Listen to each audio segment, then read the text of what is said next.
Masta, merci d'être là. Avant de rentrer dans le foot, raconte-nous comment tu vis un peu, comment tu vas en ce moment. Ça va très bien depuis un moment. Vie sociale, vie professionnelle et vie active, sportive, ce qui fait de moi qui je suis. J'ai enfin réussi à trouver un équilibre assez stable qui me rend heureux. Mais oui, ça va très bien, merci. Si on parlait en plus un peu avant l'entrevue, moi je suis hyper content que tu sois là parce que les vrais savent, Masta, j'ai dit 2015-2016, on a grandi. Tu es un peu aussi, est-ce que tu sens que tu es un peu ce pilier, tu vois, de cette nouvelle génération qui est arrivée dans le foot québécois? Parce qu'à l'époque, c'était Masta, c'était Jackson Hamel, c'était Balou, c'était vous là qu'on parlait. Ouais, moi je ne l'ai pas ressenti. Mais pour être honnête, ça vient beaucoup de l'extérieur. Les jeunes joueurs ou les joueurs actifs en ce moment qui sont en pro et qui ont réussi à éclore en dehors de Montréal, qui ont réussi aussi à s'épanouir, à se reconvertir à l'extérieur de la ville parce que soit ça n'a pas fonctionné ou ils ont eu une autre chance ailleurs. Ben, c'est quelque chose qui, en plus, on les voit des fois en off-season, on se réunit pour manger, on s'entraîne ensemble parce que je leur montre encore un peu que je suis juste derrière eux. Ouais. Mais oui, on me le dit souvent. Moi, j'y avais jamais pensé, mais en quelque sorte, quand j'y pense, on a ouvert la porte. Ouais. On a ouvert une certaine porte. Oui, il y a eu des joueurs avant qui ont réussi à continuer leur carrière en dehors de Montréal, mais je pense que notre génération, et peut-être moi un des premiers, c'était un risque qu'on a pris et qu'on a quand même, je dirais, à un certain degré réussi à l'extérieur de la ville, à faire soit des bonnes saisons ou avoir de bons contrats, à avoir de la continuité ailleurs que Montréal. Oui, c'est quelque chose qui est toujours flatteur de se le faire dire, mais bon, moi, ma carrière, elle est derrière moi pour l'instant, donc ça fait toujours plaisir à l'entendre. On va parler un peu de l'après-carrière que tu as, mais ça fait quoi d'être vu un peu comme, tu vois, l'ancien, tu vois, le tonton? Parce que tu étais jeune aussi, tu les voyais peut-être les plus grands, les plus vieux, mais maintenant, c'est toi qui as leur place. C'est sûr, mais bon, moi, ma carrière, elle a commencé jeune. Donc, très vite, j'ai toujours été considéré comme un joueur qui a eu de l'expérience très jeune. Donc, je me rappelle, à 24-25 ans, je venais de signer dans un nouveau club, mais j'avais déjà une centaine de matchs en pro. Donc, c'est quelque chose qui m'a fait arriver à ce stade-là, je vais dire, assez rapidement, mais j'ai 29 ans, tu vois. Moi, je me vois pas vraiment comme un ancien. Ouais. Mais oui, quand il y a les plus jeunes qui me disent ça, comme je t'ai dit, c'est flatteur. Mais moi, je pense que c'est ça la beauté du foot. Une fois que tu emmagasines, une fois que tu vis le moment et que tu vis la carrière, que tu vis tes expériences, ça ne sert à rien du tout de ne pas redonner et de ne pas partager cette expérience et de ne pas aider les autres. C'est un devoir, c'est une règle non écrite, je pourrais dire. Un joueur qui ne repartage pas, qui ne redonne pas, c'est pas un joueur il y a un certain vide à quelque part. Est-ce que tu penses que cette notion de partage aussi, elle vient plus tard, quand on a plus d'expérience, peut-être vers le 25-30 ans où on prend plus de maturité, ou au contraire, on peut vraiment partager aussi à partir de 18-25?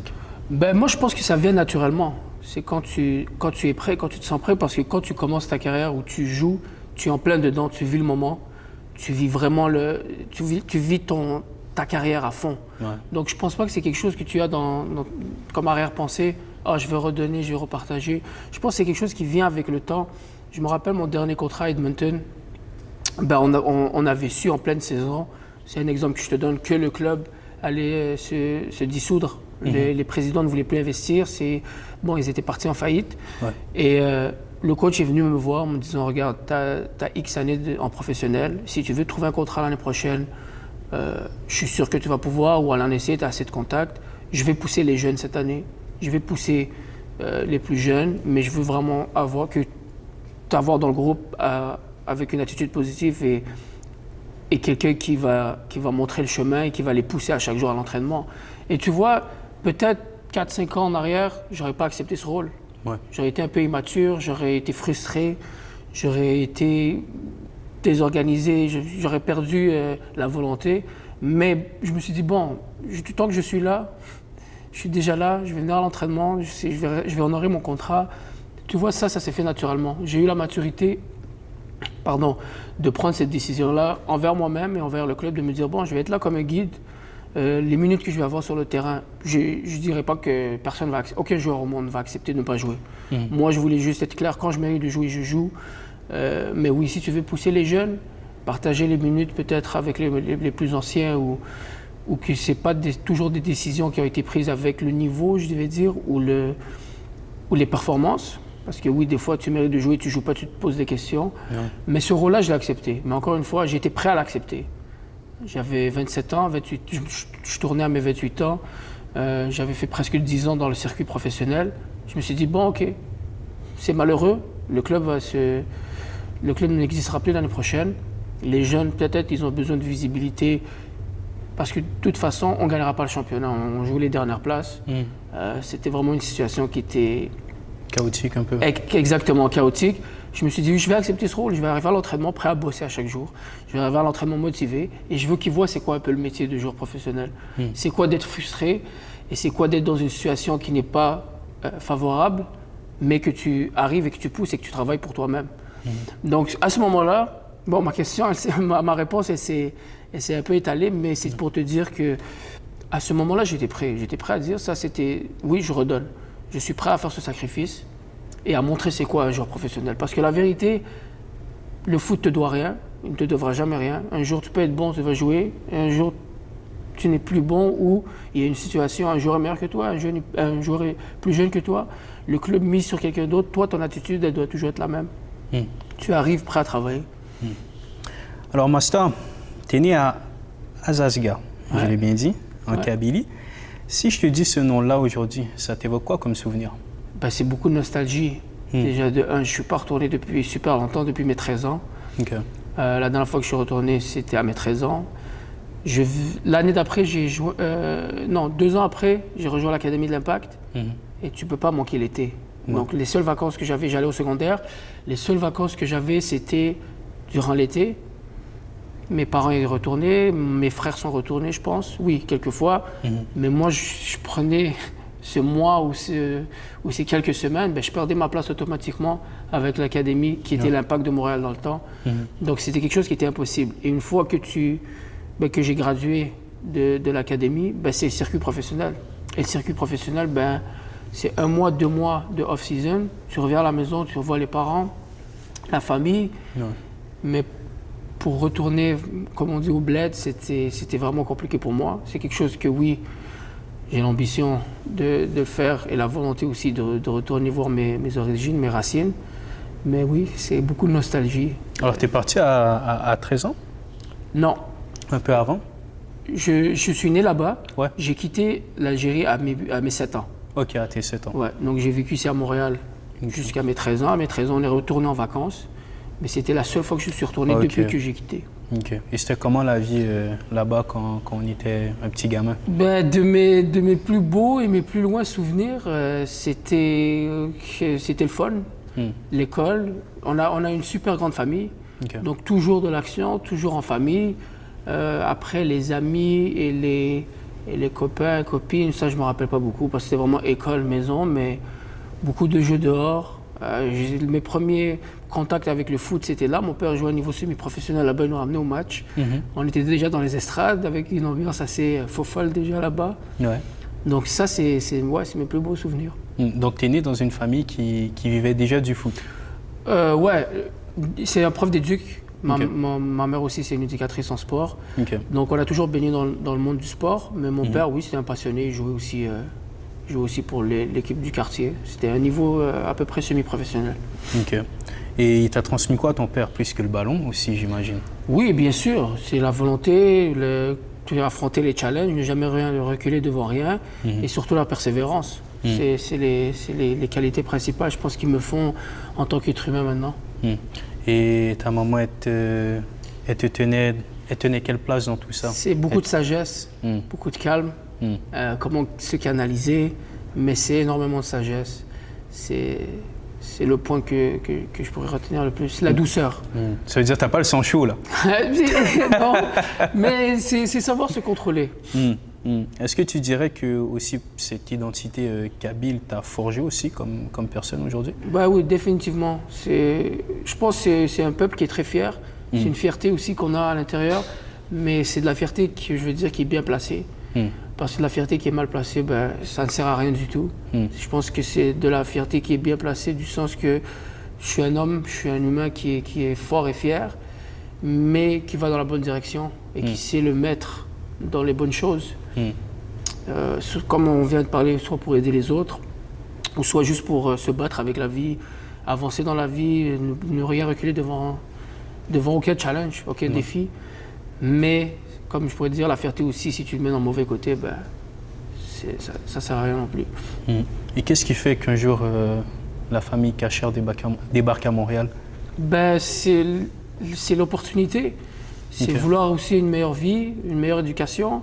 Il y avait une période un peu en Algérie qui était un peu chaotique vers la fin 90 ou au milieu 90, avec un peu de violence, un peu de terrorisme. Et, bon, je ne veux pas dire n'importe quoi parce que... Tu étais jeune? J'étais jeune, mais je sais que c'était pas... Bon, c'était une période un peu qui était difficile. Donc, moi, mon oncle était arrivé déjà avant nous ici. Il s'est installé avec mon cousin et ma cousine et sa femme. Ils sont arrivés quelques mois avant nous. Donc, après, mes parents ils avaient aussi fait la demande de visa et on l'a eu. Puis, on a débarqué à Montréal. Et donc là, tu arrives à quel âge au Québec? J'arrive à 7 ans. 6 ans ou 7 ans. En 2002. OK. Ouais. OK. Et c'était quoi le premier choc? Est-ce que tu t'en rappelles? Oui, je me rappelle, c'est une anecdote. Nous, on était en t-shirt. On était au mois de mars. Et on était en t-shirt. Mais juste aussi, en plus, l'anecdote avec le peuple québécois, comment ils sont accueillants et chaleureux. Ben, on est arrivé et dehors, il y avait une tempête de neige. Il y avait une tempête de neige, une grosse tempête. Puis on nous avait vu à l'aéroport qu'on n'était pas prêts et acclimaté aux conditions d'ici. Et je me rappelle, c'était des étrangers qui nous avaient littéralement prêté des gants, des manteaux, des petits doudous, des trucs comme ça pour se couvrir parce qu'ils nous voyaient qu'on n'était vraiment pas au courant de la situation. Donc ça c'est le premier choc. Et justement, j'allais dire le climat, la langue, l'école. Est-ce que tu as galéré un peu au début ou pas? Personnellement, non. Bon, je suis quelqu'un qui apprend très très vite. C'est une de mes qualités. C'est pas pour me jeter des fleurs. Mais quoi que je fasse, je veux dire, si je m'y mets vraiment et que je me concentre, je peux capter les choses assez rapidement. Le français n'a jamais été un problème chez nous parce que on l'a parlé à la maison déjà en Algérie et à l'école. On l'apprend aussi. En arrivant ici, bon, je savais que pour me faire des amis ou pour juste être bien socialement et baigner dans l'environnement le plus rapidement possible, ben, ça serait juste d'apprendre à parler super bien français. Comme ça, tu peux communiquer avec les autres. Et je pense aussi que c'est une forme de devoir. Une fois que tu arrives ici, de te dire oui, je ne vais pas changer ma personne, mais je dois m'adapter tout de suite à la situation d'ici. Donc, je suis chez eux. Moi, c'était une de mes premières convictions, c'était d'apprendre le français quand j'allais à l'école et de l'apprendre comme il faut. Tu vois ce que je veux dire? De savoir bien le parler, de savoir aussi l'écrire, sans non plus être un génie ou quelque chose. C'est quelque chose qui me tenait à cœur. Et vous arrivez vers quel coin? On arrive P9. Si je ne me trompe pas, oui, P9. Vers Saint-Michel, ou un peu plus bas ou un peu plus haut, je ne me rappelle plus exactement. On a baigné autour de cet environnement pendant quelques années. Après, on était plus sur Rosemont, Bellechasse. Et depuis que j'ai mes 11-12 ans, je suis à Anjou, dans l'est de Montréal. Et le foot, il arrive quand dans ta nouvelle vie ici? Le foot, il arrive dès les débuts. Dès le premier été, on allait au parc. Moi, mes frères, mon petit frère, mon grand frère, qui ont joué aussi, qui étaient aussi talentueux que moi. Après, la vie aussi a fait en sorte que, bon, c'est des chemins différents. Mais on allait au parc avec toujours le papa qui nous suivait. Des fois, c'est drôle que j'en parle, mais des fois, moi et mon grand frère, on était tellement... on sortait toujours après l'école. On allait toujours jouer. On essayait de trouver où il y avait des matchs ou des foot dans les parcs. Puis des fois il pleuvait, des fois on s'est dépêché de faire les devoirs, des fois on lui disait pas, on partait, lui il nous suivait en voiture, il essayait de nous traquer un peu pour savoir dans quel parc on était en train de jouer. Mais c'est une passion qui s'est faite naturellement, ça n'a jamais été une obligation de jouer au foot, c'est vraiment venu de moi-même et de l'environnement auquel j'étais. Au début c'était les parcs, après bon, il y a eu le premier club, FC Anjou. J'étais très jeune, autour de 10 ans, U10. Okay. C'est là vraiment que je suis tombé en amour, surtout avec la compétition. Quand tu gagnes tes premières médailles, tu gagnes tes premiers trophées, ben c'est là que... Tu te rappelles de tes premières médailles? Ouais, je me rappelle. Parce que c'était quelque chose de nouveau. Moi, pour moi, le foot, c'était je suis au parc. Mais là, j'ai vu, c'était il y a un club. Il y a des compétitions. Tu peux gagner une médaille. Tu peux marquer un but en finale. Là, tu vois l'émotion. Ouais. C'est ça, en fait, qui va faire en sorte que tu tombes vraiment amoureux de ta passion. Parce que tout le monde peut aimer le foot, mais quand tu vis les moments, tu marques un but dans une finale, tu marques tes buts, tes camarades, déjà, tu es très jeune, on vient de voir, tu as comme un sentiment, déjà, c'est beaucoup d'émotions. Ouais, t'en veux plus? Exactement. Moi, c'est ça qui m'a toujours poussé. Même quand c'était difficile dans ma carrière ou que c'était des moments très bas, mais ces moments-là que je voulais revivre, qui ont fait en sorte que je ne peux pas lâcher, j'ai envie de revivre ce moment. J'ai envie de remarquer un but. Ouais. J'ai envie de refinir homme du match, prendre une médaille, de signer un nouveau contrat. C'était vraiment, c'était à la recherche de cette dopamine, de ce sentiment, de cette émotion qui moi, ça me mettait le feu. Mais ce sentiment de dopamine qui dit qu'il t'a animé quand tu étais jeune, qui t'a aussi poussé tout au long de ta carrière. Tout à l'heure, tu me parlais de... Quand tu as 29 ans, est-ce que c'est quoi? Est-ce qu'il s'atténue? Est-ce que tu apprends à le canaliser? Est-ce que tu veux justement peut-être le transmettre aux autres? Ouais, c'est une excellente question, un excellent point parce que c'est ça. Moi, je vais être honnête, je ne vais pas le cacher. C'était une année extrêmement difficile dans ma vie, peut-être la plus difficile de ma vie, après ma dernière saison. Déjà, je me blesse, en plus en fin de saison, je me déchire au niveau de 1 ou 2 cm. Ma cuisse. Okay. Donc, Et je reviens, je suis à la recherche de contrat. Je trouve pas. Beaucoup de frustration, énormément de frustration, beaucoup de questionnements. Des fois, t'es même incompris parce que t'es comme, je fais tout ça pour rien, pour que ça finisse comme ça. J'avais une relation qui était vraiment toxique et vraiment pas saine avec le foot. Je voulais plus rien savoir. Même un match à la télé, j'étais... Après, tu vas aussi chercher cette dopamine, justement, ou ces émotions ailleurs pour essayer de combler un vide que nécessairement tu ne vas pas le combler parce que ce n'est pas la même chose. Tu peux essayer de faire n'importe quoi ou d'essayer de trouver d'autres activités ou d'autres passe-temps et ça ne marche juste pas. Donc, c'était une année extrêmement difficile. Après, une fois que tu acceptes et que tu vois vraiment ce que tu veux faire. Moi, je me suis dit, est-ce que je veux continuer à jouer, avoir un contrat juste pour avoir un contrat et dire que oui, je suis en statut, j'ai le statut professionnel, je joue en pro. Mais est-ce qu'il y avait une finalité, est-ce qu'il y avait un suivi, est-ce qu'il y avait un vrai projet pour finir la carrière? Parce qu'on va dire la vérité, je m'approchais plus de la fin de ma carrière que du début. Donc moi, je me voyais toujours comme quelqu'un qui va faire les choses avec logique. Je ne veux pas juste faire les choses pour les faire parce que j'ai une vie aussi à mener. Et je devais penser à cette vie-là, où je vais en venir que maintenant, j'ai réussi à jongler entre la vie sociale, la vie professionnelle, avec peut-être un nouveau métier ou une carrière qui m'intéresse pour l'instant, et aussi sportive, que ce soit dans le coaching ou que ce soit...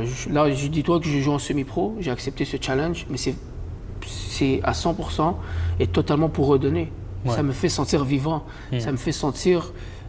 important, mais pas aux yeux des autres, à mes yeux à moi. Je me dis que j'ai un rôle, je me dis que j'ai un devoir d'arriver, de motiver, et que je joue, que oui, je vais être compétiteur à mort, à la vie. Je vais arriver, je vais toujours vouloir gagner, je vais arriver, je vais toujours marquer des buts. Mais je me dis qu'il y a un autre rôle qui est plus important que ça, c'est de venir, de montrer et de vouloir pousser ces jeunes. Ça, je pense que c'est quelque chose maintenant qui m'anime, honnêtement, à l'intérieur de moi. Et pour l'instant, je suis rendu là, donc c'est le vide que j'ai réussi à combler avec ça.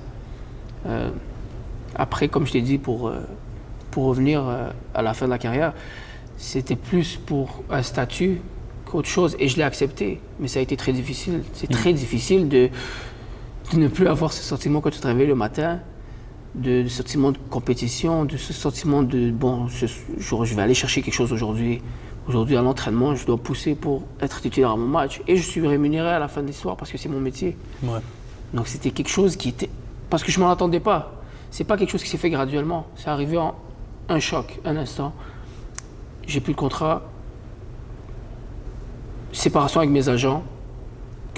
Que aussi c'est des situations que je ne comprenais pas parce que tu es toujours là, tu es toujours disponible à ton meilleur. On vient, même si toi tu aides aussi les autres, parce que ça peut être aussi vice-versa, tu peux aider tes agents, tu peux les aider, tu peux leur donner de la visibilité, tu peux leur présenter d'autres joueurs aussi, qui font en sorte que, bon, après c'est pas une compétition de qui donne le plus et qui donne le moins. C'est pas ça que je suis en train de dire, mais peut-être qu'au moment où tu avais besoin le plus d'aide, ou le plus qu'on te comprenne, ben, il n'y avait plus personne. Mais ça, c'est des contrats non écrits que tu signes avec toi-même au moment où tu prends la décision d'avoir une carrière professionnelle. C'est un gage que tu prends vers toi-même de te dire « je sais à quoi m'attendre, je ne peux pas chialer, je ne peux pas pleurer sur mon sort après ». Comme on dit en anglais « I cannot feel sorry about it ». Tu peux pas te dire oh, « pourquoi ça m'arrive ?» Non, parce que c'est des choses auxquelles tu es prêt. Tu dois être prêt. Et oui, c'est un choc, mais tu retrousses les manches et tu avances. Tu as eu ce sentiment, toi, d'avoir peut-être été abandonné, pas seulement de tes agents, mais tu te retrouves tout seul dans cette situation? Est-ce qu'on broie du noir? On est comment? Ouais, moi je l'ai vécu, mais comme je suis fier de l'avoir vécu comme ça. C'était totalement noir. Et tant mieux, parce que je l'ai vécu pleinement l'émotion. Je l'ai vécu pleinement. Tu vois ce que je veux dire? J'ai appris de ça, j'ai grandi de ça. J'ai pas fait semblant que ça m'atteignait pas ou que je veux pas le montrer. Non, comme à mon meilleur ou comme à mon plus bas, ben moi je reste moi-même. Ouais, tu restes authentique. Exactement. Tu vois ce que je veux dire? C'est pas une situation qui va faire en sorte que je vais changer. Ouais. Mais oui, c'était et comme encore une fois que ce soit devant les caméras, que ce soit à mes parents, à mes amis, à mes copines, à mes copains, je vais toujours le dire. C'était quelque chose qui était difficile. Et je pense que les joueurs doivent s'attendre à ça. Par exemple, quand on parle de redonner, moi, si je donne ce message, ben, j'ai envie de leur dire la vérité, que ça va arriver à un moment comme ça. Et que ça fait partie du processus, ça fait partie de la carrière. Après, il y en a que ça finit bien, comme moi, je me voyais peut-être finir dans un club, avec un autre rôle et tranquillement fin de carrière, mais c'est pas arrivé comme ça, c'est arrivé en tempête. Ouais. C'était un ouragan. Ouais. Et des fois, l'ouragan, il te met à terre. Des fois, tu te relèves, tu te bats avec, tu retombes. Comme je te dis, c'est une autre expérience, c'est un autre défi. Et le plus dur, c'est quoi? C'est ne plus jouer ou ne plus savoir si tu vas rejouer? Au début, c'était ne plus savoir si j'allais rejouer. Parce que j'ai été plus inquiet de trouver un contrat que de jouer. Mais le plus difficile, honnêtement, c'est la raison le matin. Moi, comment je vois les choses, c'est que dans la vie, au foot, tu es en compétition avec tout le monde. Dans la vie de tous les jours, tu es en compétition avec toi-même. Et c'est ça que je n'arrivais pas à saisir vers la fin. Parce que, au ce moment-là que j'avais plus de contrat, ou que j'avais plus d'opportunités, ou d'appels de club, ou d'agents, mais j'étais en compétition qu'avec moi-même. Tout ce que je pouvais contrôler, c'était de me réveiller le matin, d'aller à l'entraînement, de m'entraîner toute la journée. S'il faut 20 fois durant la journée, c'est un peu abusé, mais c'est une façon de parler. Où je veux en venir, c'était seulement ça que je pouvais contrôler. Mais je ne le réalisais pas parce que j'avais tellement de frustration, j'avais tellement de haine presque, que je comprenais pas. Donc, ce qu'il fallait le faire, ou les choses importantes, je ne les réalisais pas. Parce que j'étais tellement concentré, rediriger mon énergie vers quelque chose qui ne servait absolument à rien. Donc là, j'ai compris, dans la vie de tous les jours, tu es en compétition qu'avec toi-même. Moi, je me réveille aujourd'hui, c'est quoi? C'est d'avoir une meilleure journée qu'hier, de m'entraîner, de bien manger, de faire mon travail comme il faut, de rester professionnel. Et voilà, quoi, tu vois, de répondre à mon devoir. Mais au foot, tu es en compétition avec les autres. Et moi, c'est ça que j'étais bon, c'était d'être en compétition avec les autres. Tu vois ce que je veux dire? Et c'est là où on revient avec quand tu étais jeune. Exactement. Donc, tu arrives dans un club où à l'entraînement, boum, je savais déjà quoi faire les patterns, désolé de l'expression en anglais, mais les patterns, je les connaissais déjà. Il fallait que je dorme bien, que je m'hydrate, que je récupère bien, que j'arrive prêt à l'entraînement, concentré, que je travaille fort, boum, je pouvais avoir ma compétition avec les autres, c'était sain, parce que je me sentais bien. Et est-ce que j'allais titulaire au match? C'est tout ce qui était important dans ma tête. Mais quand tu sors de ce monde, ben, il y a d'autres choses. Il y a ta santé mentale, il y a ta santé physique, il y a ton prochain travail. Qu'est-ce que tu vas faire? C'était plus ça qui me... Bon, j'étais un peu perdu dans la tête, tu vois. Mais il fallait le vivre. Une année ça a duré presque une année. Et j'en suis sorti beaucoup plus grand, beaucoup plus mature. Donc, c'est une page qui a été tournée. Tu as dit que tu jouais déjà à l'époque. À 10 ans, tu as commencé en club, si je ne me trompe pas. Tu jouais quel poste à ce moment-là? C'est drôle parce que j'ai fait plusieurs entrevues, j'ai parlé plusieurs, mais ces moments-là, je ne les ai jamais partagés. Ouais. Parce que c'est une bonne question parce que c'est quelque chose que juste les gens proches de moi connaissent. Moi, j'ai commencé, je jouais devant parce qu'on joue en 7 contre 7. Ouais. Donc, je jouais au milieu. Pour moi, ça a toujours été ça, ma zone de prédilection parce que j'étais pas super rapide, j'étais très habile, très technique. J'avais une frappe déjà jeune, j'avais déjà une très très bonne frappe. J'avais le sens du jeu, un peu de vista. Je pouvais jouer en une touche déjà jeune, je pouvais frapper. Et après, en 11 contre 11, ben moi, en faisant le saut au foot à 11, mais j'ai pas grandi rapidement et j'ai pas pris de muscles rapidement non plus adolescent. C'est venu plus par après. Okay. C'est venu vers l'âge de 15, 16, 17 ans où j'ai pris vraiment, mes épaules sont élargies, j'ai pris aussi du muscle, donc j'étais plus tenace, j'étais plus costaud. Exactement. Donc jeune, on me mettait défenseur central. Okay. Parce que j'arrivais à lire le jeu, j'étais solide dans les contacts. Okay. Et j'anticipais bien le jeu et j'étais habile avec les pieds, donc je pouvais tout de suite anticiper derrière, jouer défenseur central. En grandissant, en vieillissant, je savais que je perdais 80% de mon talent derrière. Ouais. Donc là, je suis monté au milieu et quand je suis arrivé à l'Impact, à l'Académie de l'Impact, j'ai fait les 3 rôles au milieu. J'ai fait le numéro 8, j'ai fait le numéro 6 et j'ai fait le numéro 10. Numéro 10, toujours le problème un peu avec la vitesse et avec le contact physique parce que tu es toujours entre les lignes, des fois tu es dos au but, donc les contacts c'est un peu plus difficile et la vitesse aussi sur les premiers pas. Une fois que j'ai atteint cette masse musculaire et cette vivacité, j'ai compris aussi comment mon corps fonctionnait, comment améliorer mes premiers pas, avec un peu d'explosivité, un peu de force, j'ai pas besoin de faire de 100 mètres, j'ai besoin juste de faire 10-15 mètres pour battre quelqu'un. Ouais. Donc d'ailleurs, même mes plus beaux buts, c'est comme ça que c'est arrivé, c'est en battant un joueur ou deux sur les premiers pas avec un bon dribble, une bonne accélération, une frappe. J'ai compris ça par après. Donc là, j'ai pu vraiment m'exprimer à mes postes offensifs et j'ai même fini par jouer ailier gauche, où là, j'étais totalement en pleine capacité en contrôle de tout. Je savais quel entraînement faire. J'avais pris une bonne vitesse aussi. J'avais perdu du poids. Pour être en mesure de jouer ailier, tu devais être un peu plus fin. Tu devais être aussi un peu plus agile, un peu plus skinny pour éviter les joueurs. Donc j'avais déjà tout compris, comment être bon dans ce rôle. C'est quand même un truc de fou parce que normalement, c'est des attaquants qui descendent. Toi, moi, tu montes. Ouais, exactement. Après, un défenseur qui met beaucoup de buts, qui finit en 10 matchs, ça devait être quelque chose, vivre des matchs comme toi. Tu me parlais de l'académie du CF Montréal. Comment c'est arrivé? Comment ça s'est passé? Est-ce que ça a été une recommandation? Est-ce que ça a été des détections que tu as fait? Ouais, moi j'ai fait le processus de la première journée à la dernière. Je suis rentré à la détection, le jour de la détection, et moi, j'étais même pas dans le CNHP ni dans les équipes du Québec. J'étais invité parfois, mais j'étais jamais retenu.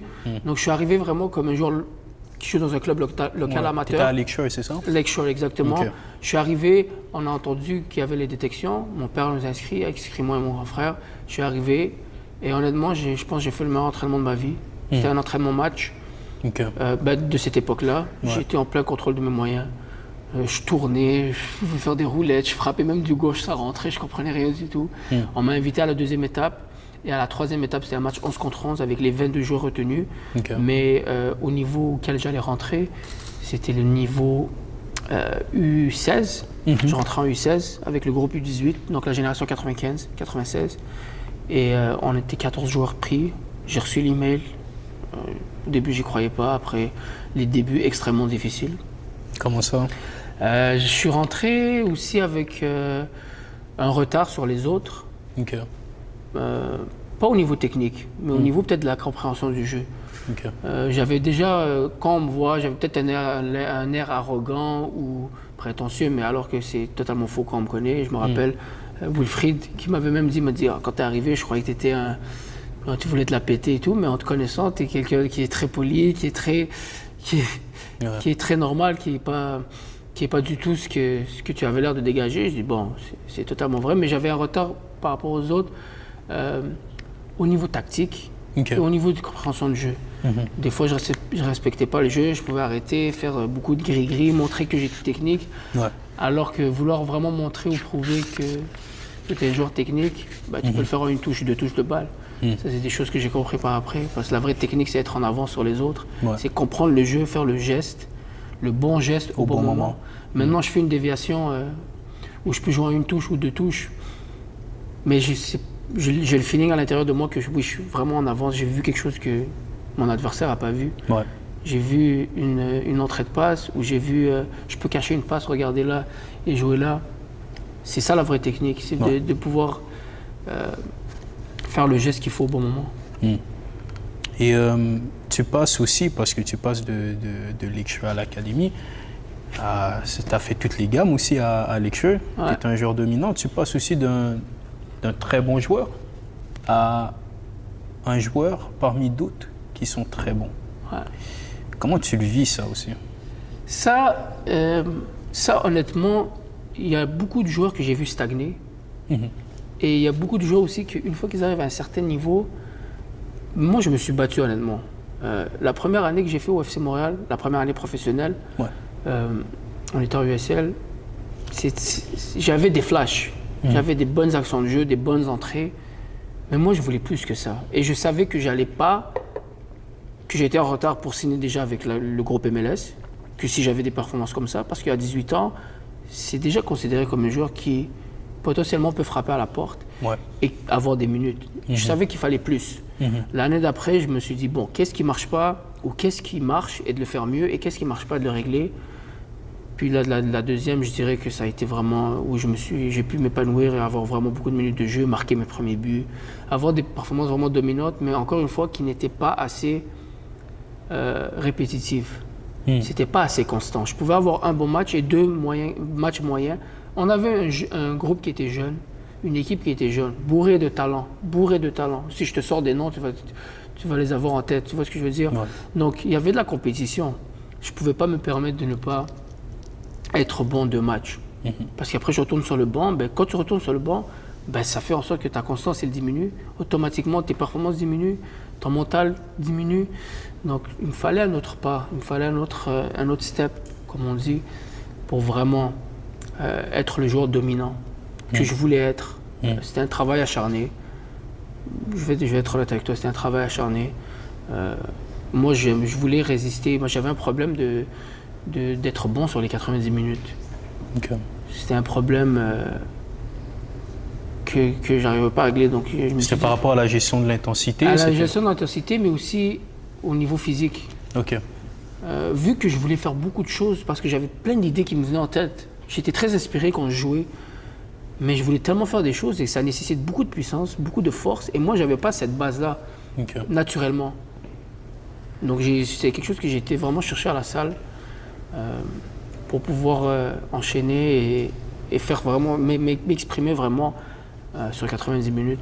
Comme l'année d'après, j'ai été au Colorado, où c'était un travail physique acharné. J'ai jamais vu, c'était des athlètes. Ils avaient tous 6 pieds, ils étaient tous très costauds. J'ai découvert c'était quoi les jumping squats, j'ai découvert total. Tu vois ce que je veux dire? Je regarde ces Américains qui sont physiquement bâtis comme ça. Je me dis, attends, si j'arrive avec ma technique et mon flair à atteindre ce niveau physique, Ben, c'est quoi qui peut m'arrêter? Et ça s'est vu tout de suite. Déjà, tu es en altitude là-bas. Dès mes premiers matchs, j'étais prêt physiquement. J'avais pas triché en pré-saison là-bas. Ben, j'ai pu tout de suite enchaîner, mettre des buts, avoir des grosses performances. Tu parlais du FC Montréal et surtout de la belle génération que vous avez, une équipe qui était très jeune. Ouais. Comment on gère justement cette concurrence entre jeunes? Parce qu'en haut, il y a quand même le contrat pro là qu'on cherche à décrocher. Ouais, je sais. Je pense qu'on avait compris qu'on était en compétition avec chacun d'entre nous, mais on avait tous une belle relation, Ok. avec du respect. C'est pas toujours facile pourtant. Et moi, je vais jamais être content que quelqu'un joue à ma place. Mais je ne lui souhaite pas de mal non plus. Donc on avait cette forme de respect les uns envers les autres, plus jeunes. Tout à l'heure, tu nommais Balou, Jackson Hamel. Lui, déjà, il descendait avec l'équipe pour jouer avec nous. Ouais. Donc, il devait aussi montrer une forme de respect, de se forcer. Donc, il a mis une saison, il a mis une dizaine de buts avec nous. Balou, c'est la même chose. Il voulait retourner avec l'équipe première et avoir ses minutes. Nous, on était tous là, on avait la dalle de vouloir aller toucher ce contrat pro. Mais à un moment donné, tu te dis, et c'est là que je pense qu'il faut de la maturité pour comprendre que c'est pas grave si ça n'arrive pas là. C'est pas grave. Faire une belle saison et atteindre un niveau, c'est prendre l'opportunité que tu as maintenant. Moi, les buts que j'ai marqués au CF et les performances que j'ai faites, ben, c'est ce qui m'a permis d'avoir des contrats ailleurs. Ouais. Et un contrat ailleurs, c'est vraiment ça qui m'avait... Je l'avais compris. Donc j'avais compris que mes performances, et c'est un peu malhonnête à dire, mais c'est plus pour le club, c'est vraiment pour moi. Ouais. Mais avec cette fierté de toujours vouloir gagner pour Montréal, parce que c'est ma ville. Ouais. C'est la réalité. De toujours vouloir représenter. Moi, quand je jouais, il y avait une 50aine de personnes qui venaient me voir. Tous mes amis, donc toute ma famille. Donc cette fierté-là, elle est toujours là. Même au jour d'aujourd'hui. Pour moi, jouer à Montréal, ça a toujours été un rêve.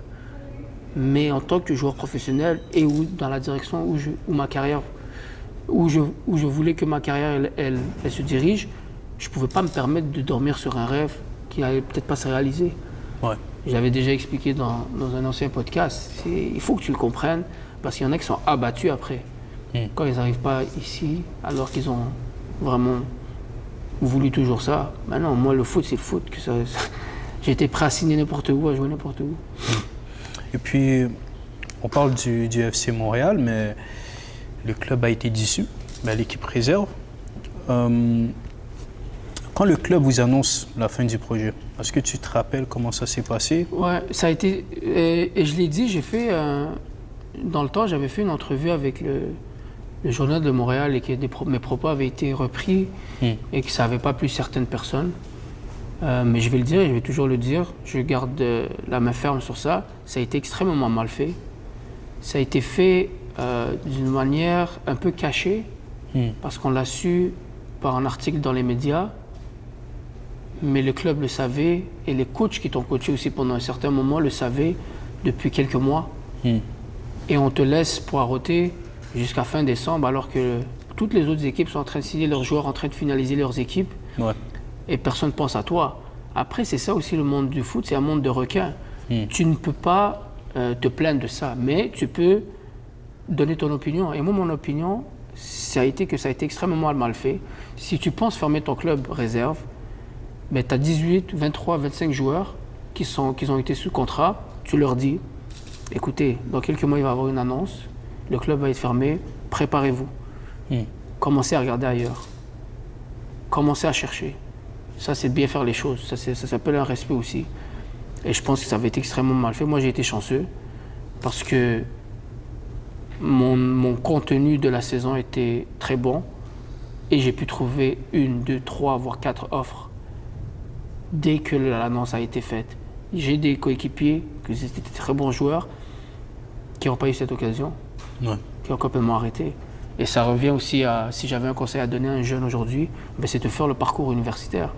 On ne parle pas d'Europe, on ne parle pas des plus grands clubs, des académies, parce qu'on parle de notre réalité ici en Amérique du Nord.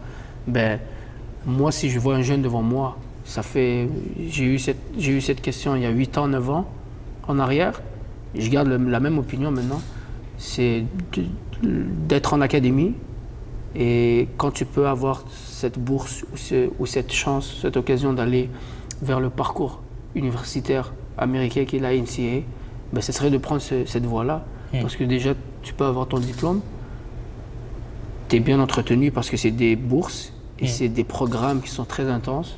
Ouais. Et ben, c'est juste le circuit le plus logique parce qu'après, tu peux passer dans le draft.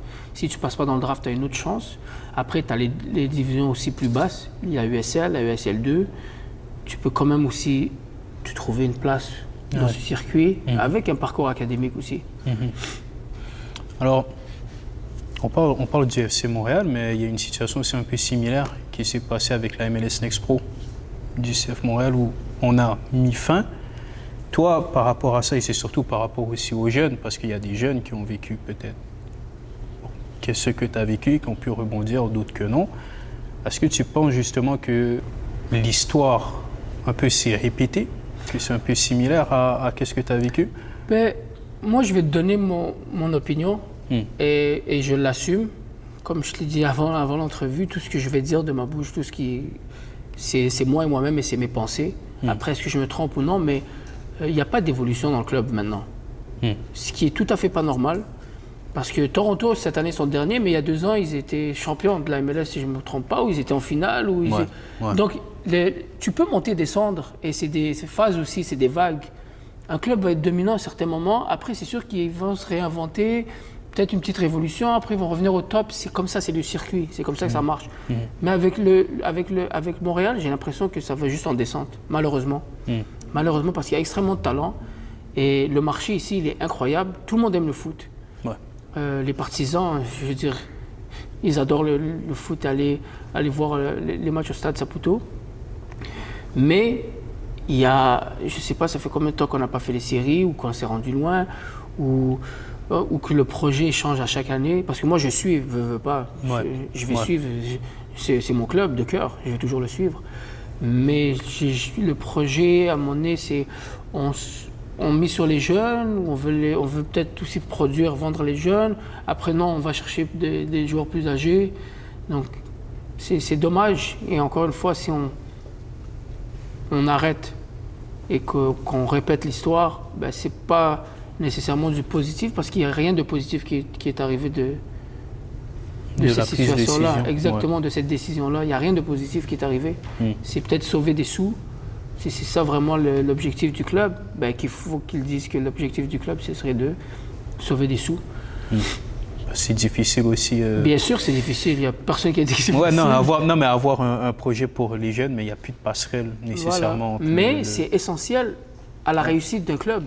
C'est essentiel d'avoir des jeunes qui poussent toujours et qu'ils ont et que le club ait une vision avec ces jeunes ou vers la direction à laquelle ils s'en vont. C'est important. Les plus gros clubs en MLS, leurs académies sont très bonnes.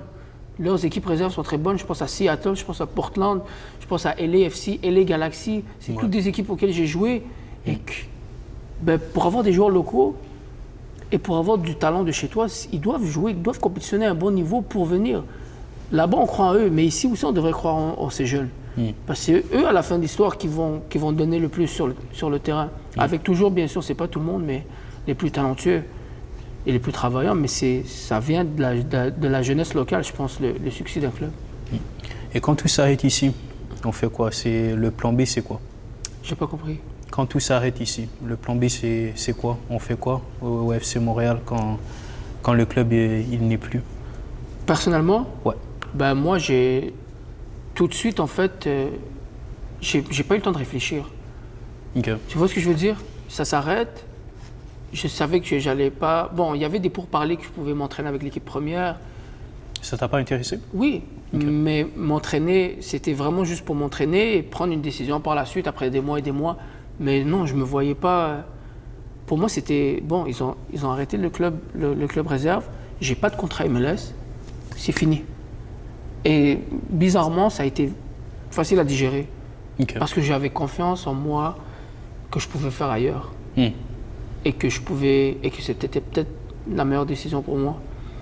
Donc tout de suite, c'était des communications avec certains agents, des agents que je ne connaissais même pas, parce que la nouvelle a été assez publique. Donc les agents, tout de suite, ils contactaient les joueurs pour savoir leur situation et leur projet. Et après révision de contrat, un coach qui m'appelle. Le projet m'intéressait plus que l'autre. Je fais mes bagages et j'ai tracé.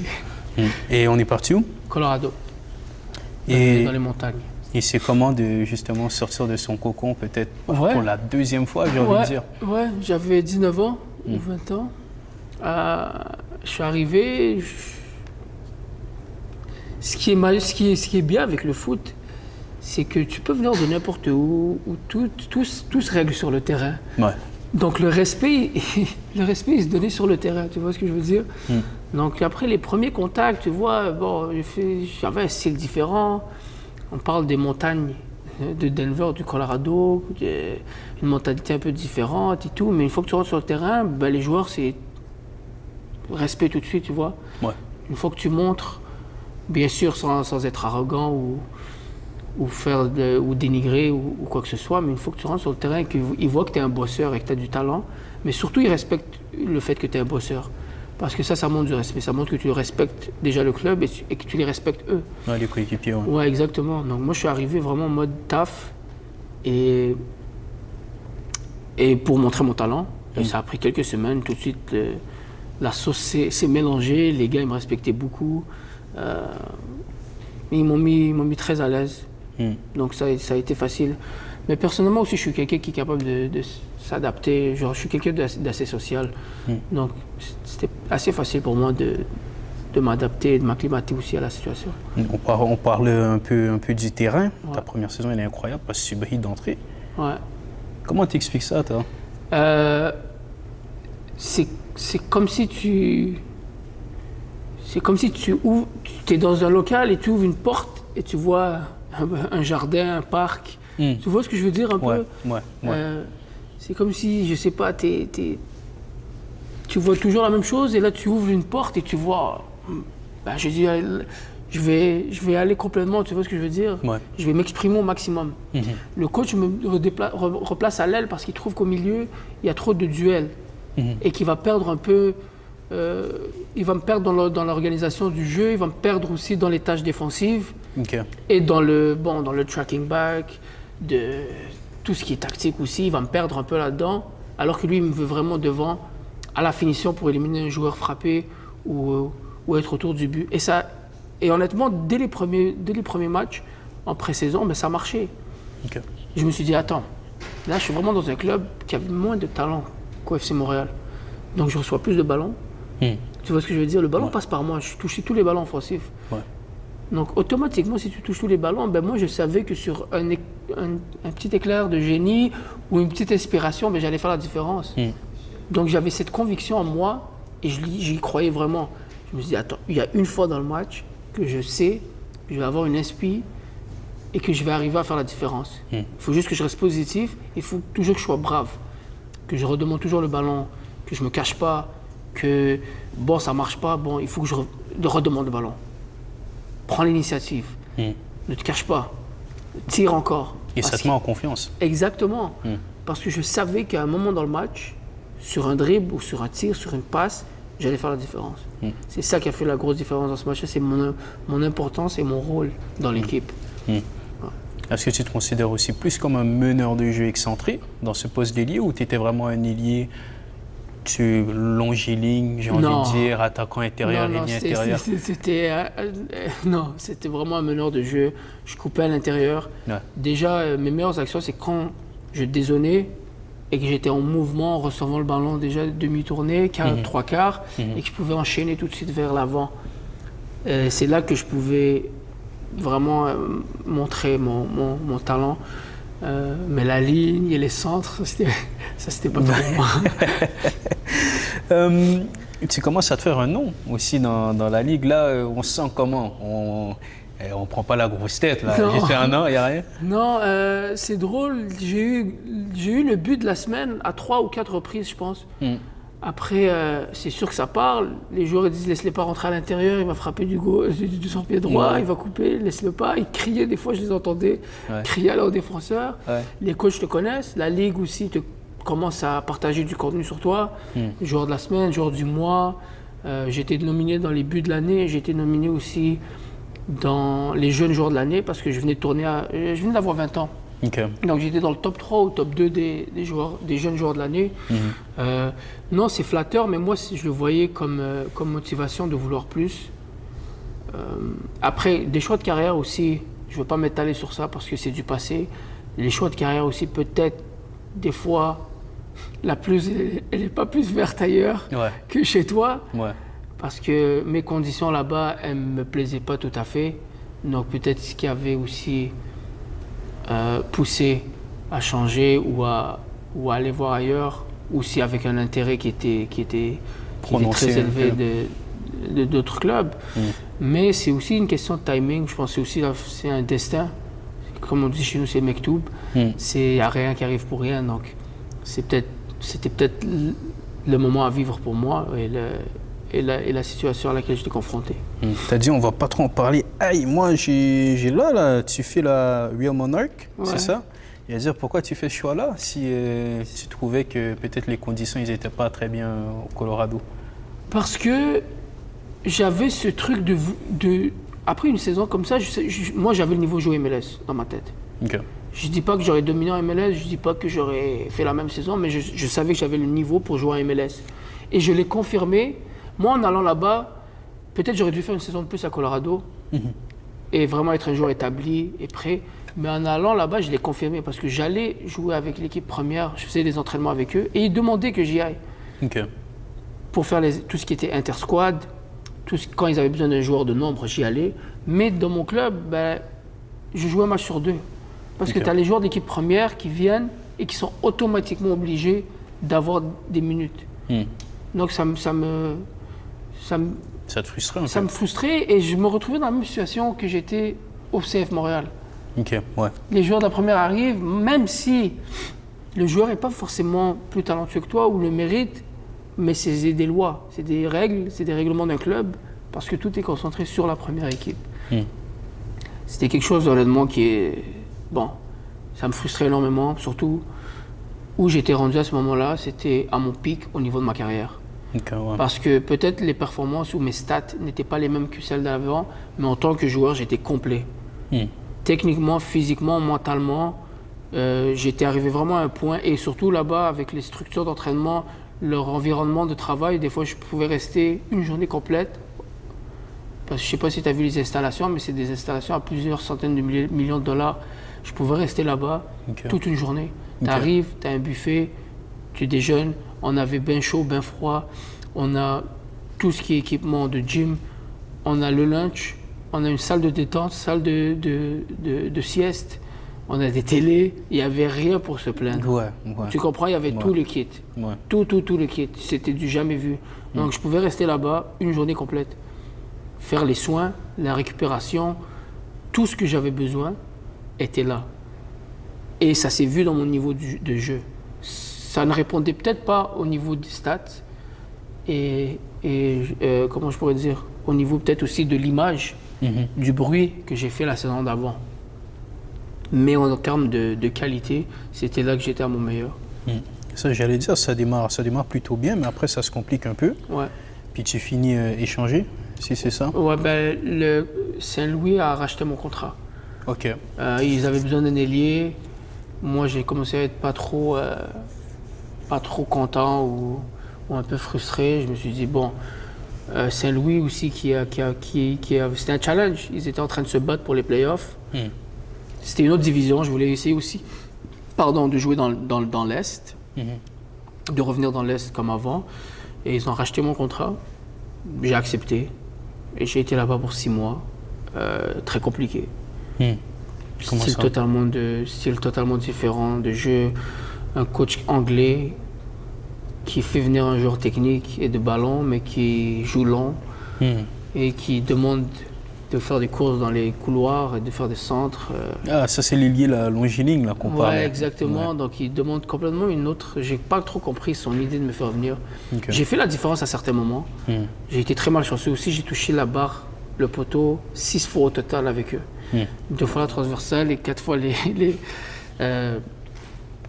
bon, de l'histoire ancienne, mais c'était juste une anecdote. Je n'arrivais pas à comprendre sa stratégie de faire venir un joueur de ballon mais que ta tactique, elle était tout ce qui est deuxième ballon, jeu long, de jeu dans la boîte, pour gagner des points pour faire les playoffs. Après, ça a été... bon, ça n'a pas marché, mais ça a été une bonne expérience. Et je pense cette année-là, les Monarchs, en plus, ils gagnent le championnat. Et ouais, ça, c'est incroyable. C'est incroyable parce que cette année-là, en plus, je jouais. Okay. Je jouais assez, mais j'avais ce sentiment de bon, je vais essayer quelque chose de nouveau, on ne sait jamais, c'est Louis MLS, peut-être que si je me fais un an dans la USL, tu vois comment je pensais? Ouais. Je me disais, MLS, si je me fais un an dans la USL avec leur équipe, peut-être ils vont se dire, ah boum. Moi, je pensais à tout ça, mais on était solide avec Monarch cette année-là. Et après, ils vont jusqu'au bout et ils gagnent. Ça te fout pas la haine, un truc comme ça? Non, j'étais fier, j'étais content parce que j'avais une super relation. On avait un super bon groupe. Okay. J'avais une super relation avec les joueurs. On est même allés en vacances ensemble. On est allé à Las Vegas en vacances ensemble. On habitait tous dans le même bloc appartement. J'étais super fier pour eux, mais j'avais une haine en moi qui me disait, attends, si je reste, je suis champion quand même de USL. Ouais. C'est pas rien, un champion, il y a 40 clubs presque en USL. Tu finis champion, c'est quelque chose. Ouais, c'est quelque chose. Et puis après, il se passe quoi? C'est le Canada qui arrive? C'est le Covid. Moi, mon plan, c'était pas de revenir, honnêtement. Okay. J'avais un an en USL. J'ai une certaine notoriété. J'avais pas pensé à venir au Canada. Et je pense que le Covid arrive, comment je pourrais dire, les frontières sont bloquées. On peut plus voyager entre Amérique, aux États-Unis et Canada. Ouais, Canada ouais. J'avais déjà eu en plus des bonnes propositions de contrat en USL, mais ça n'a pas marché. Après, il y a Winnipeg qui arrive avec une année vraiment catastrophique où on fait un tournoi de 7 matchs. Ouais. Si je ne me trompe pas, 5 matchs ou 6 matchs. Ouais. Ce qui est tout à fait bulle, brouillon. On est dans une bulle. Bon, je marque un joli but. Je re-signe pour l'année d'après. L'année d'après, c'est le Covid encore. On arrive en retard. C'était flou. J'arrive, je me blesse dès les premiers matchs. Je suis out presque toute la saison. Je suis frustré. Donc là, c'est là que ça a commencé à descendre un peu. C'est vraiment la deuxième année à Winnipeg où j'arrive en retard. Après, c'est peut-être aussi moi qui a mal fait ma prépa, qui n'a pas aussi eu la même motivation que les années d'avant. Parce que je voyais peut-être que le bout en me disant que ouais, t'es en Canadien Première Ligue. Pour l'instant, je donnerais beaucoup pour avoir un contrat en CPL, tu vois. Ouais. Mais à ce moment-là, moi, je me voyais ailleurs. Ah, parce que c'est une nouvelle ligue aussi. Exactement, c'était une nouvelle ligue. Ça faisait 1 an qu'elle était là. Maintenant, c'est établi. Il y a beaucoup de visibilité. Les contrats sont meilleurs. Tu vois ce que je veux dire? Mais à ce moment-là, moi, j'avais peut-être perdu cette rage ou cette dalle que j'avais. Et ça s'est peut-être vu aussi dans ma prépa ou dans ma motivation. Après, tu arrives aussi, deuxième entraînement, tu te blesses. Ouais. Ce problème de cuisse qui a commencé là, où je me blesse dans les premiers entraînements. Une relation qui s'est un peu aussi dissoute avec mon entraîneur de l'époque, où il n'y avait pas de communication, c'était plus cohérent, je me sentais plus vraiment dans le projet, l'équipe aussi qui perd, donc ça aide pas. Donc ouais, tourner la page sur Winnipeg. Mais t'as quand même t'as quand même vécu beaucoup de frustration dans ta carrière là, parce que tu me parles de même quand tu étais en USL, t'en as vécu, mais tu arrives aussi à Valour. Ouais. T'en as vécu, FC Montréal. En USL, c'était vraiment de la frustration parce que la saison que je fais en 2017-2018, où je marque, je pense, 9 buts, je fais 10 passes décisives, un truc comme ça. Et des buts qui, honnêtement, moi j'aurais aimé marquer plus de buts et que ça a été des tapines ou des buts de vrais attaquants. Tu vois ce que je veux dire? Mais tous les buts que je mettais, c'était des top buts. Ouais, c'est ça. Donc je me disais, j'étais frustré parce que je me disais que j'avais peut-être atteint un niveau qui n'était pas, qui n'avait pas été récompensé. Moi, je me serais vu peut-être dans un club MLS ou ailleurs. Après, c'était ça aussi comme frustration, tu vois. Mais ça fait partie du parcours, ça fait partie aussi de la personne. Puis après Valour, il y a Edmonton. C'est quand même un club qui vient avec des ambitions. Ouais. Et puis après, il y a une descente brutale. Ouais. À quel moment, toi, tu sens que ça va mal? Est-ce que tu sens vraiment qu'il y a une petite couille dans le Ouais. potager ou pas du tout? Ouais, c'est bien que tu en parles parce que quand tu baignes dans le milieu du foot et que tu signes à plusieurs endroits, tu commences un peu à comprendre, à saisir aussi Voilà, sémantique. exactement les ambiances. C'est assez drôle parce que ça sentait déjà quelque chose. Tu comprends? Ouais. L'épice, elle tenait plus. Ouais. C'était plus juste. Ça Ouais. goûtait plus bon. C'était un peu trop amer. Des fois, tu vois. On arrive. Bon, le coach me contacte. C'est un coach qui m'a vu jouer en USL et qui m'a vu jouer en Canadian Premier League. Il connaissait mes qualités. Ok. Il était prêt à prendre un pari avec moi, un gage, et me dire bon, tu vas te refaire ici, t'inquiète pas. Viens. Ok. J'ai des échos aussi de joueurs de la Ligue qui sont très bons, qui s'en viennent là-bas. Donc j'entends, je parle avec 2-3 joueurs sans rien officialiser. Ouais, ok, signe là-bas parce que je vais venir. Si l'autre signe là-bas. Ouais. Et là, à l'annonce des contrats, je vois que c'est totalement différent. Donc ce qui s'est passé, c'est que le club a annoncé à la Ligue qu'il déclarait faillite à la fin de la saison et qu'ils allaient fermer toute opération avec la Ligue, et le club allait fermer ses portes définitivement. Donc, la Ligue allait payer les joueurs. Un contrat qui était salaire minimum autour, à part 2-3 joueurs. Ok. Parce que nous, on avait déjà signé notre contrat. Et ça, c'était laid pour parler au début. Et là, je vois que tous les joueurs qui m'ont donné des échos qu'ils allaient signer là-bas, en fait, ils se retrouvent dans plein de clubs différents. Ouais. Là, je vois lui, il est là-bas, lui, il est là-bas. Je me retrouve, moi, j'avais 27 ans, et je suis un des joueurs, le joueur le plus âgé du club. Parce que la Ligue a décidé de prendre Que des jeunes. que des jeunes issus d'université, de les mettre sur un salaire qui était minimum, parce que c'est la Ligue qui paye, et ben de faire jouer un club comme ça. Brutal, la claque qu'on a pris au début. Moi, j'ai quand même réussi à marquer dans les premiers matchs, faire de bonnes prestations, mais on n'a pas gagné un match, je pense, après le 10e match de la saison. Ouais. Après, tu vois, c'est des bonnes performances.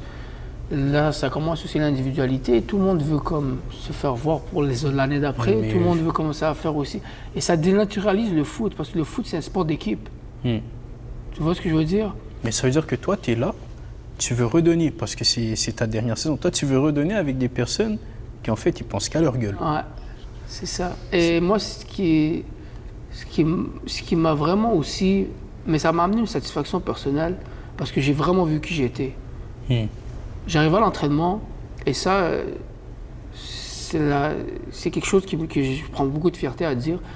J'étais toujours motivé, j'avais une attitude qui était top, et les joueurs et le staff ne comprenaient pas comment quelqu'un pouvait arriver à l'entraînement avec cette énergie à chaque jour et vivre en même temps autant de frustration en match ou quand il est pas titu alors qu'il le mérite et tout. Ça, tu vois, je le prends comme une fierté. Je me dis, à la fin de l'histoire, moi, j'ai fait tout ce que j'ai pu. Et c'est ça qui est important pour moi. Parce que tu peux arriver à être toxique. Et moi, je pouvais être toxique. Ramener le plus de joueurs de mon côté, les monter contre... Tu vois ce que je veux dire? Ouais. J'avais les capacités de faire ça. Ouais. Et je me disais que j'allais être perdant à l'intérieur de moi. Parce que même si ça aurait été une forme de revanche ou de montrer qui, je savais que je pouvais le faire. Je savais que je pouvais aussi amener certains coéquipiers de mon côté, diviser l'équipe, semer complètement le chaos. Mais je dis non, ça mène à rien. Parce qu'à la fin, exactement, ça sert à quoi? Exactement. Alors, quand tu te retrouves sans club, après Edmonton, est-ce que tu penses pas arrêter, tu penses vraiment à rebondir? Je pense à me soigner déjà. C'est vrai. Je pensais à... C'était chronique, c'était quelque chose qui revenait après un certain moment, où dès que je faisais moins attention à ma prépa. C'est arrivé à Valour et puis ça a continué à Edmonton? Exactement. Ok. Donc c'est quelque chose qui commençait à m'inquiéter parce que dès que je faisais pas attention à mes prépas ou à ma récupération, ça pouvait casser. Donc j'avais compris ça. Mais je ne le faisais pas, j'étais frustré. Je m'entraînais plus. J'étais frustré. J'étais perdu un peu. Mais je pensais toujours à continuer à jouer. Mais je ne savais pas où m'aligner. Est-ce que ça va être à l'extérieur de Montréal? Est-ce que je suis prêt aussi à retourner complètement en bas de la chaîne alimentaire avec des contrats qui sont catastrophiques pour avoir la volonté de remonter encore, de remontrer pour courir après un autre contrat et c'est même pas sûr que tu vas l'avoir. Est-ce que j'étais capable aussi de partir en essai quelque part? Donc c'était vraiment, comme je t'ai dit tout à l'heure, c'était une tempête. Mais je pensais pas vraiment arrêter à ce moment-là. Et là aujourd'hui tu joues en PLSQ. Ouais. C'est un retour aux sources.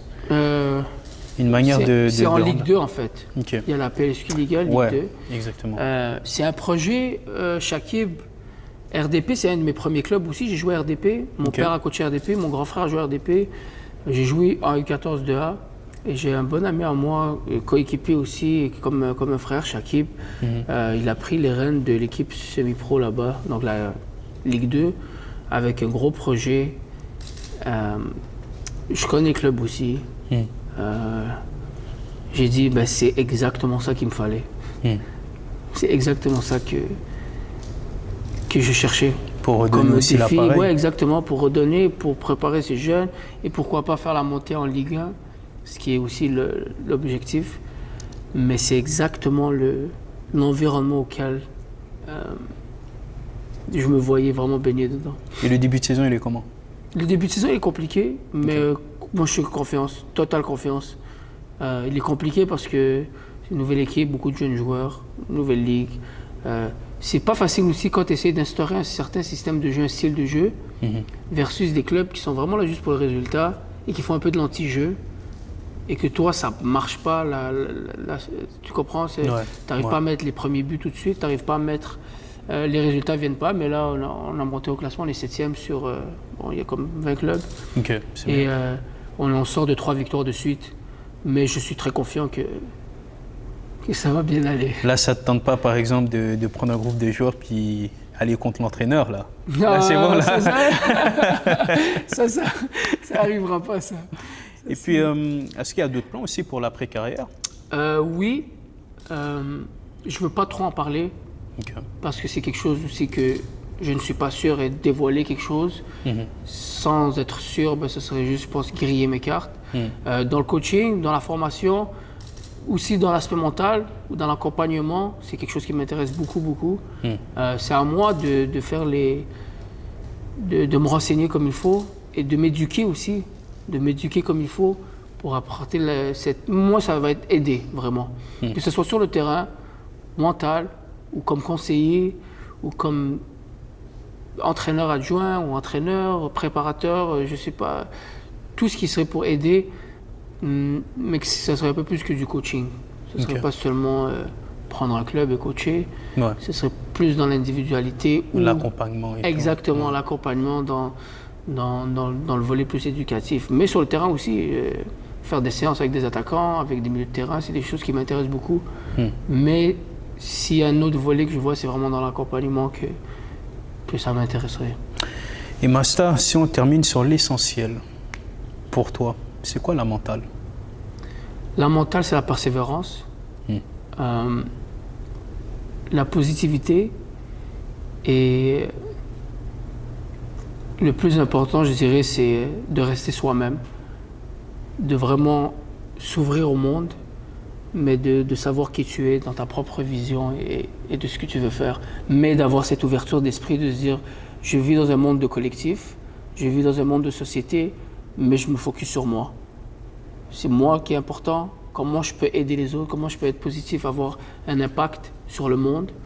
C'est ça pour moi la mentale, c'est de se réveiller chaque matin, de se dire je suis pas seul au monde, mais c'est moi c'est prendre soin de moi le plus important. Tu vois ce que je veux dire?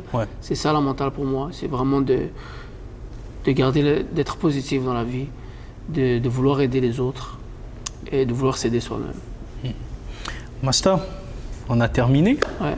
Je ne sais pas ça a duré combien de temps, mais c'était peut-être un des meilleurs entrevues que j'ai fait, un parcours inspirant.